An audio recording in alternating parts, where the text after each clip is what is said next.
Welcome to P13 classes. मैं आपका अमित भैया।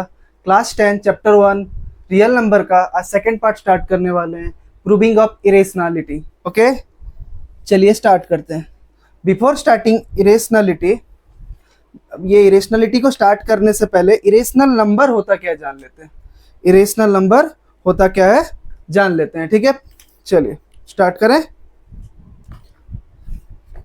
लास्ट क्लास में हमने फंडामेंटल थ्योरम ऑफ अरिथमेटिक पढ़ा था। आज सेकंड पार्ट में प्रूविंग ऑफ इरेशनैलिटी पढ़ेंगे।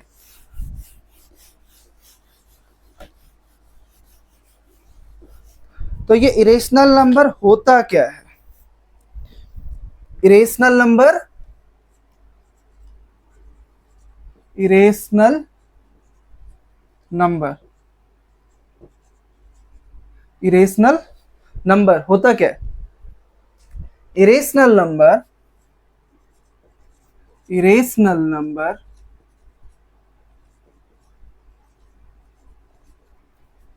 is a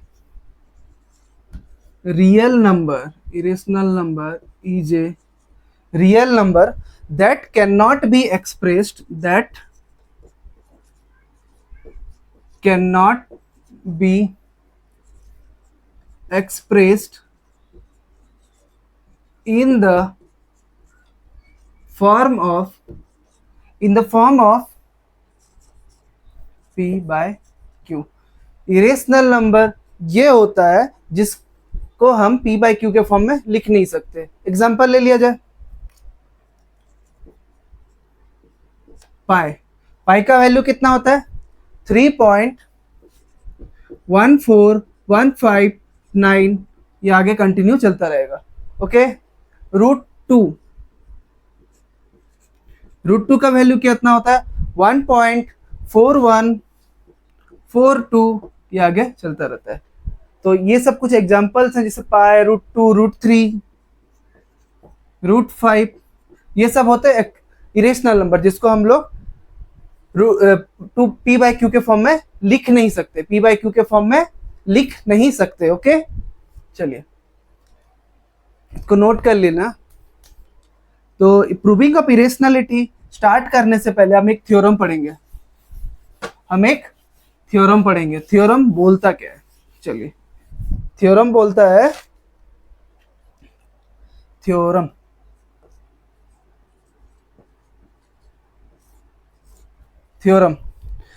बोलता है let p be a prime number, let p be a prime number. p एक प्राइम नंबर है इफ, अगर एक p एक प्राइम नंबर है if p divides a square.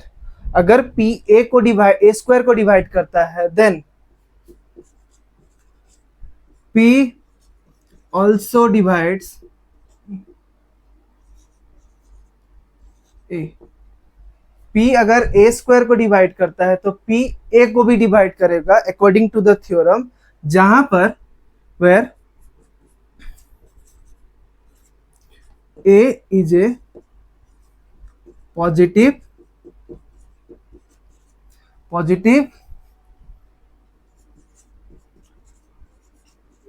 Integer. a एक पॉजिटिव इंटीजर है, ठीक है। एग्जांपल लेके समझ लेते हैं। p का वैल्यू सपोज 2 और a का वैल्यू सपोज 8 और a स्क्वायर का वैल्यू ऑब्वियस सी बात है 64 होगा। अगर ये 2 जो है 64 को डिवाइड कर रहा है अकॉर्डिंग टू द थ्योरम, तो ये 2 8 को भी डिवाइड करेगा। अगर p जो जिसका वैल्यू यहाँ पर हमने लेट में लिया है 2, वो 64 को डिवाइड कर रहा है तो वो 8 को भी डिवाइड करेगा अकॉर्डिंग टू द थ्योरम। और इसी थ्योरम के बेस पे हम लोग आगे का इरेशनैलिटी प्रूव करने वाले हैं, ठीक है। चलिए इसको आप नोट कर लेंगे प्लीज। समझ आ रहा है ना आपको क्लास? ओके, इरेज कर रहा हूं।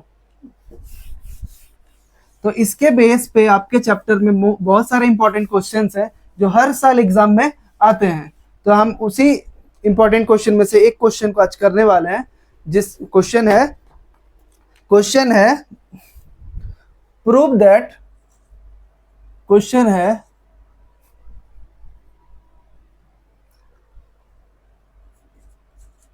प्रूव दैट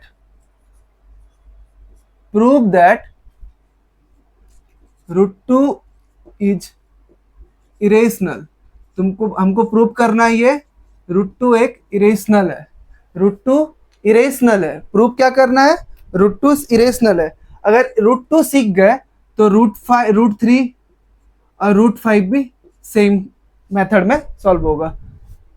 स्टार्ट करें, चलिए सॉल्यूशन।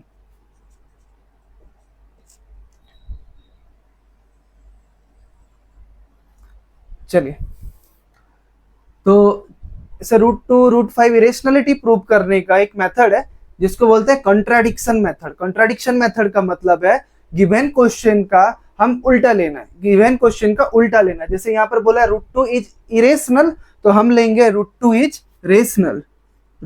Late √2 is rational. अगर √2 रेशनल है, अगर √2 रेशनल है तो हमने क्या सीखा है? √2 अगर रेशनल है तो √2 को हम लोग p/q के फॉर्म में लिख सकते हैं। लेट √2 इक्वल्स टू p/q, जहां पर p और q दोनों को प्राइम इंटीजर है। p और q दोनों को प्राइम इंटीजर है। p एंड q को प्राइम इंटीजर।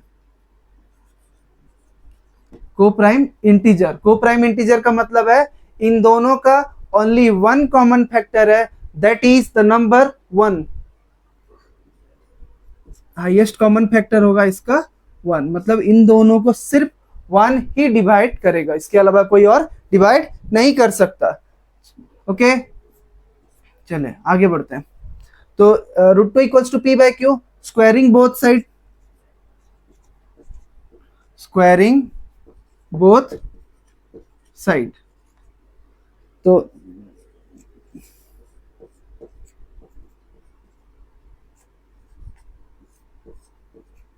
ओके, मैंने स्क्वायरिंग बोथ साइड कर दिया। इसका वैल्यू आया 2 इक्वल्स टू p²/q²। ओके, तो मैं अब क्या करूंगा? q को उस लेफ्ट साइड ले जाऊंगा। 2q² equals to p²। ये इक्वेशन 1 है, ये आप जरूर याद रखना। p² equals to 2q², p² equals to 2q²। चलिए आगे बढ़े। तो अब क्या करना है? q² इक्वल्स टू p²/2 कर सकते हैं। 2 को उधर ले जाएंगे, डिवाइड हो जाएगा। तो इस ये क्या इंडिकेट करता है? अभी जस्ट हमने एक थ्योरम पढ़ा था कि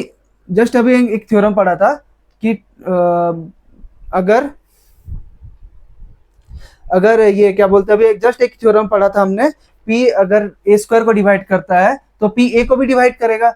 अगर 2 p² को डिवाइड कर रहा है, 2 डिवाइड्स p², तो 2 p को भी डिवाइड करेगा,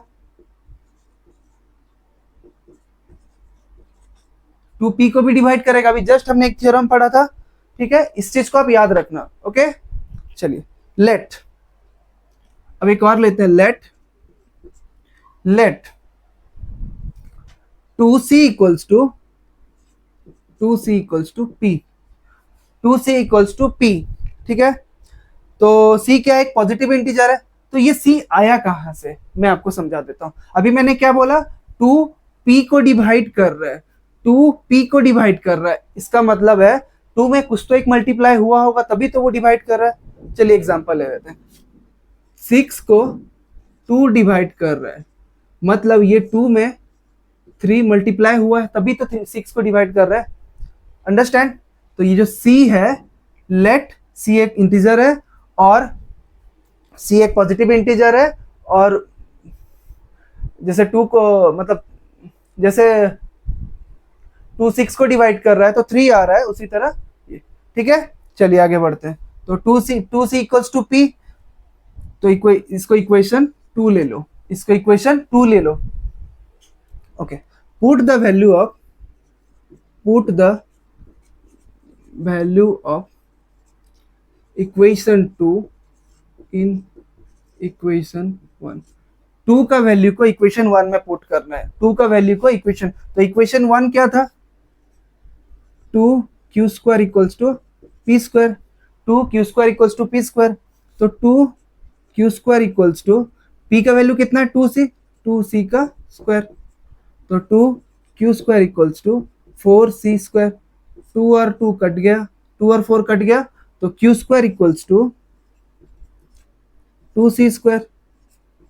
q² इक्वल्स टू 2c²। समझ आ रहा है ना? चलिए मैं इस साइड का इरेज कर रहा हूं ना।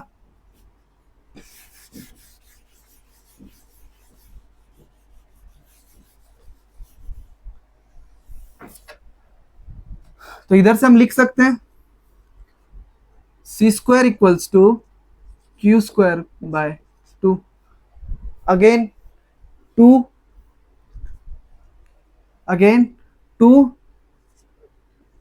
Divides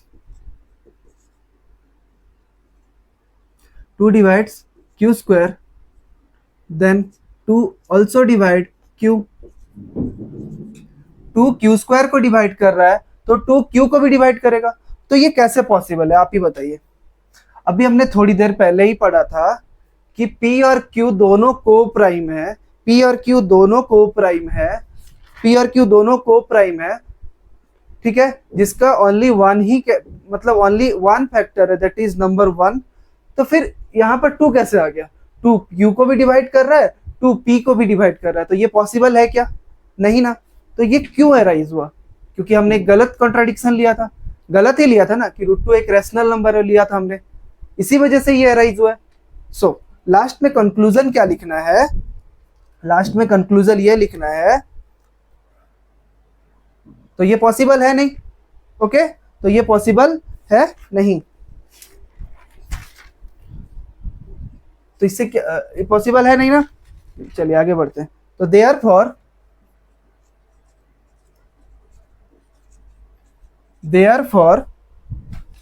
P and Q have at least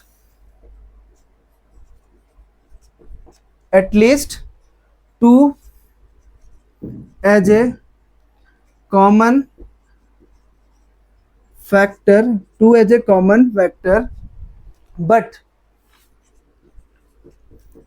this contradiction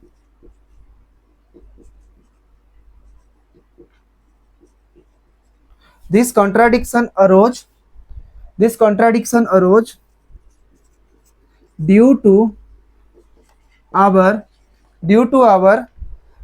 wrong assumption.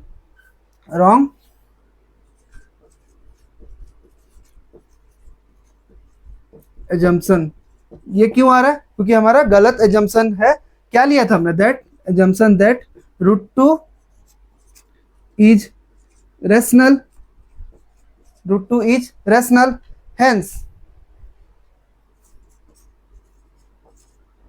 √2 is irrational. समझ आया? ये जो आया कि 2q को भी डिवाइड कर रहा है, 2p को भी डिवाइड कर रहा है, ये तो हो नहीं सकता। क्यों हुआ? क्योंकि हमने गलत लिया था कंडीशन ये था कि √2 एक रैशनल नंबर है, बट √2 एक इरेशनल नंबर है ना, जिसका ओनली कॉमन फैक्टर 1 है। तो therefore p and q have at least 2h common factor, but this contradiction arose due to our wrong assumption. ये जो कॉन्ट्राडिक्शन आया है कि 2q को भी डिवाइड कर रहा है, 2p को भी डिवाइड कर रहा है, तो ये हमारे रॉन्ग एजम्पशन की वजह से आया ना, इसीलिए √2 एक इरेशनल नंबर है। ये आपके एग्जाम के बेसिस में बहुत इंपॉर्टेंट क्वेश्चन है, हर साल आता है और रेगुलर बेसिस पे आ रहा है। लास्ट मैंने 4-5 साल से देख रहा हूँ ये क्वेश्चन आ रहा है। व्हाइट बोर्ड आपको क्लियर हो रहा है? ठीक है, चलिए इरेज करते हैं।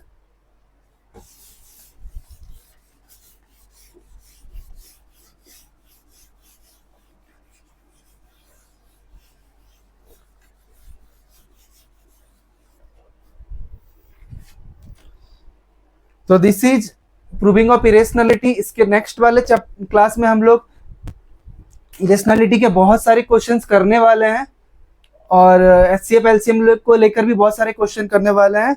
तो आज आपसे जाते जाते एक छोटा सी रिक्वेस्ट है, मैंने फर्स्ट टाइम अपना यूट्यूब चैनल स्टार्ट किया है, बहुत डरा सा हुआ हूँ, डर भी लग रहा है कैसे चलाना है, क्या करना है, बच्चों को कैसे पढ़ाना है। तो आप सबसे एक छोटा सा रिक्वेस्ट है, जाते जाते मेरे क्लास P13 क्लासेस को, यूट्यूब चैनल P13 क्लासेस को सब्सक्राइब कर देना प्लीज।